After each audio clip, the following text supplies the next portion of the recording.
ओम जय श्री हरि। श्रुतदेव जी कहने लगे, हे राजन, बैसाख में शुक्ल पक्ष के अंत की जो 3 तिथि पूर्णमासी तक हैं, वे बड़ी शुभ फल देने वाली हैं। ये तीनों तिथि पुष्करणी कहलाती हैं। ये समस्त पापों को दूर करने वाली हैं। जो कोई बैसाख मास में महीने भर तक स्नान नहीं कर सकता, उन्हें इन तिथियों में स्नान करने से संपूर्ण फल मिल जाते हैं।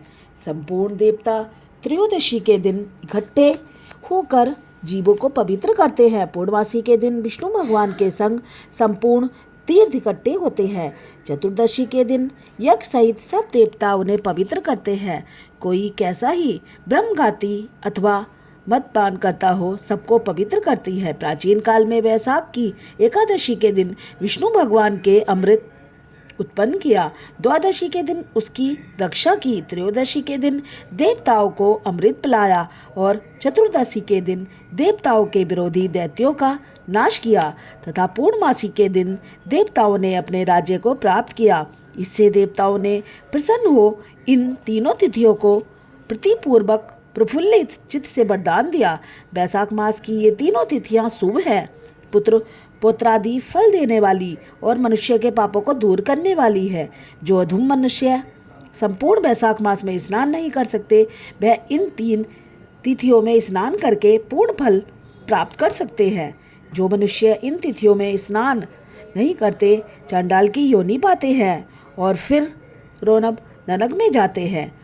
जो इन तीनों तिथियों में गर्म जल से स्नान करते हैं, वे 14 दिन तक नरक में निवास करते हैं। पितृश्वर और देवता के लिए जो दही और अन्न दान करते हैं, वो वैकुंठ को प्राप्त होते हैं। जो वैशाख में नियम पूर्वक कर्तव्य कर्मों में लगे रहते हैं, वे भगवान विष्णु की सायुज्य मुक्ति को प्राप्त होते हैं। इसमें तनिक भी संदेह नहीं है। तथा तीनों पुष्यकारणी कहलाती हैं, पुत्र और पौत्र को बढ़ाने वाली हैं। अगर इस दिन भोजन कराए तो कीर्तिमान पुत्र पाते हैं। पिछले इन्हीं 3 दिनों में जो कोई गीता का पाठ करे, उसे प्रतिदिन अश्वमेध यज्ञ का फल प्राप्त होता है। इसमें कोई भी संदेह नहीं है।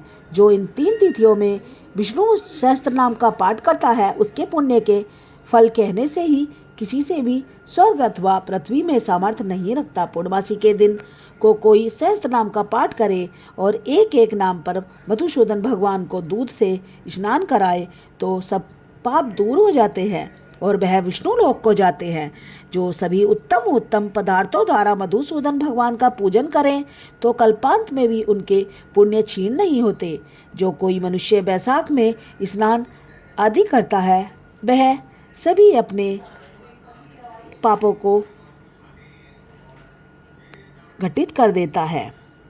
जो कोई नित्य प्रति श्रीमद् भागवत का श्लोक, अर्ध श्लोक या चौथाई श्लोक पढ़ता है, तो ब्रह्मत्व को प्राप्त होता है। इन 3 दिनों में श्रीमद् भागवत की कथा सुनने वाला कभी भी पापों में लिप्त नहीं होता। जैसे कमल के पत्ते पर जल नहीं ठहरता, इन 3 तिथियों में विधि पूर्वक भगवत पूजा, स्नान, दान आदि करना चाहिए। कितने ही सिद्ध बन गए और कितने ही ब्रह्म भाव को प्राप्त हुए हैं। ब्रह्मज्ञानी अथवा प्रयागराज में मरने से मोक्ष मिलता है, अथवा वैशाख मास में नियम पूर्वक स्नान करने से मोक्ष मिलता है। आपके कुटुंबी आदि सुखी रहते हैं।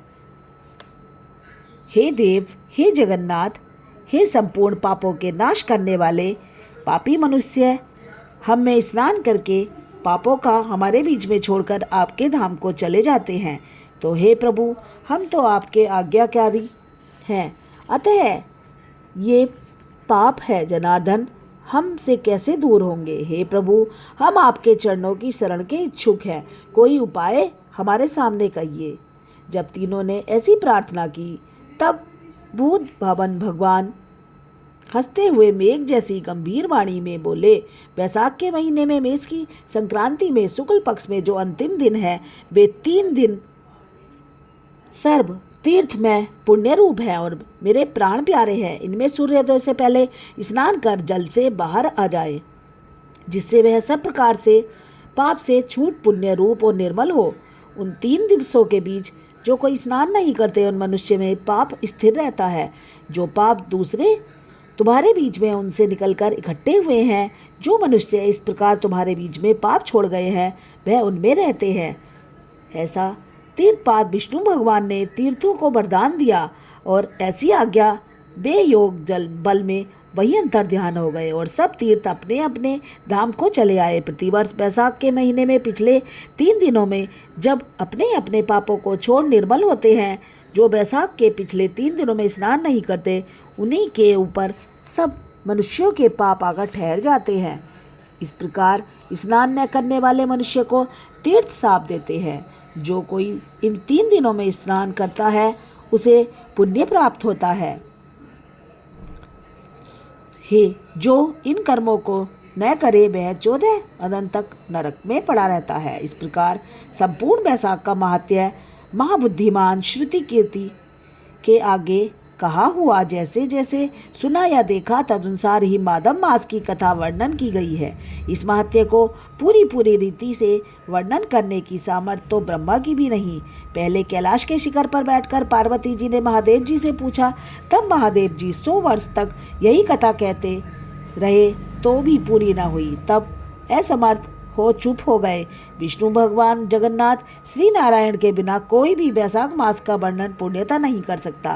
पहले सब ऋषियों ने मनुष्यों की हित कामना से थोड़ा थोड़ा वैशाख महात्म्य वर्णन किया है, परंतु हे राजन किसी ने अंत नहीं पाया। असमर्थ होकर सब बैठे रहे। तू बैसाख मास में दानादि सत्कर्म कर, इसमें निश्चय ही मुक्ति मिलेगी। ऐसा मिथिलापति राजा जनक को समझाकर श्रुतदेव जी राजा से पूछकर जाने का विचार करने लगे तो राजा को एक साथ आह्लाद उत्पन्न हो गया, नेत्रों से जल टपकने लगा। तब उत्सव करने में प्रवृत्त हुआ और अपनी वृद्धि के दिन श्रुतदेव जी को पालकी में बैठाकर ग्राम की प्रदक्षिणा कर चतुर्णी सेना को संग भेजा और पीछे पीछे स्वयं चला। फिर अंतपुर में ले जाकर वस्त्र आभूषण गो पृथ्वी तिल सुवर्ण आदि सब प्रकार के वैभव आगे रख नमस्कार कर हाथ जोड़ सम्मुख खड़ा हो गया।